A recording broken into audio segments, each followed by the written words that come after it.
Assalamualaikum warahmatullahi wabarakatuh. Kali ini saya akan menjelaskan materi asam basa bagian kelima, yaitu indikator asam basa. Untuk mengetahui suatu senyawa atau cairan itu sifatnya asam atau basa, kita tidak boleh mencicipi. Jadi kita butuh alat atau bahan yang fungsinya untuk mengetahui apakah senyawa atau cairan ini sifat asam atau basa. Nah, bahan-bahan itu yang dikatakan sebagai indikator asam basa. Jadi bahan-bahan atau alat-alat ini, jadi bahan-bahan ini mampu mengetahui suatu senyawa sifat asam atau sifatnya basa. Ya, beberapa indikator yang ada di sekitar kita. Yang pertama adalah kertas lakmus, ya, lakmus merah sama lakmus biru. Ini prosedurnya adalah pernah diajarkan di SMP, ya.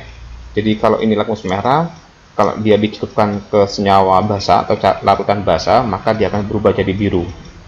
Ya, kalau dia sifatnya adalah asam, maka lakmus biru akan berubah jadi merah. Dan kalau netral, keduanya tidak berubah warna, jadi tetap kalau larutannya netral. Nah, kelemahannya adalah dia tidak mampu menunjukkan pH, skala pH-nya berapa. Jadi hanya menunjukkan sifat senyawa ini asam atau basa. Nah, kertas lakmus berikutnya adalah universal stick, ya. Kalau kita perhatikan di sini, ini yang pernah kita pakai. Jadi cara kerjanya adalah di sini ada semacam gradasi warna. Nah, gradasi warna, ya, stick ini. Kemudian kita tetesin dengan cairan yang kita identifikasi sifatnya. Jadi setelah ditetesi, kita bandingkan dengan standarnya yang ada di sini. Jadi gradasi warnanya ini kita samakan dengan yang ada di sini, Jika cocok, maka kita baca angka-angka yang di atas ini menunjukkan pH dari cairan tersebut. Nah, kelebihannya di universal stick ini daripada kertas lakmus, ya, lakmus merah sama lakmus biru, dia mampu menunjukkan skala pH-nya. Nah, kelemahannya adalah tergantung dari penglihatan kita, ya.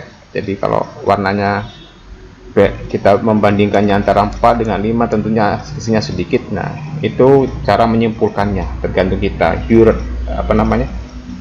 Bisa juga dari human error, ya.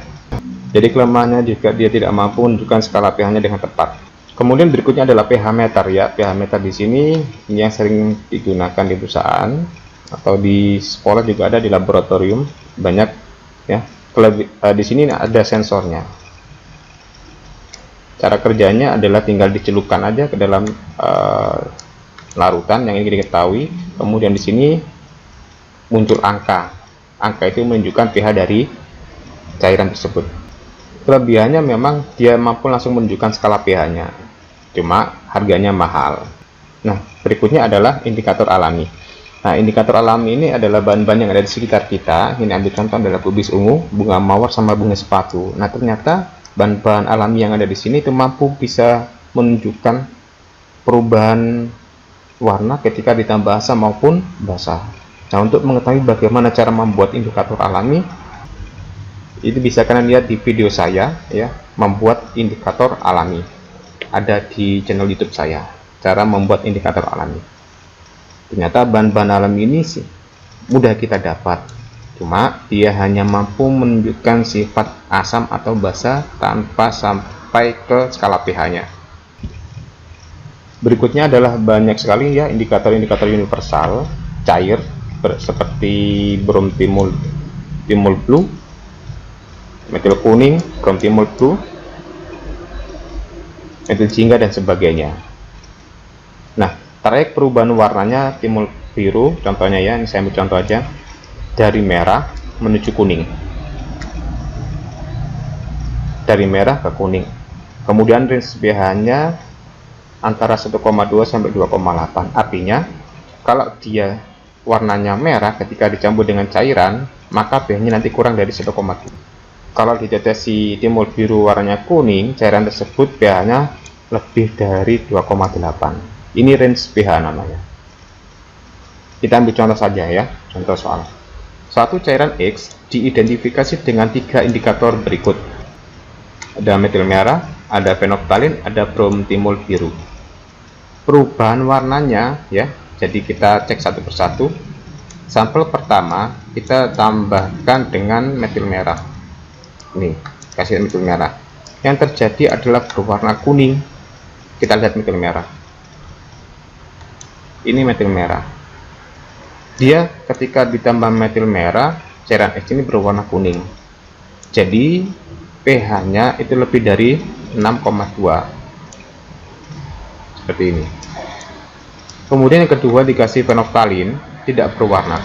Ini fenolftalin menjadi tidak berwarna. Kalau pH-nya 8 berarti pH-nya kurang dari 8.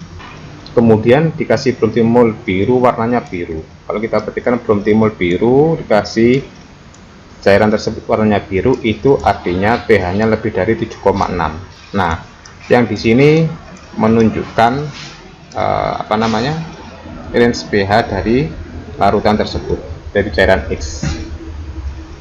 Jadi kesimpulannya, pH dari cairan X ini adalah antara 7,6 ya, kurang dari pH kurang dari 8. Jadi pH jadi cairan itu antara 7,6 sampai 8,0. Kalau kita gunakan semakin banyak indikator universal, maka daerah arsel ini akan semakin sempit, yang menunjukkan skala pH-nya akan semakin lebih valid lagi. Baik, terima kasih untuk hari ini. Assalamualaikum warahmatullahi wabarakatuh.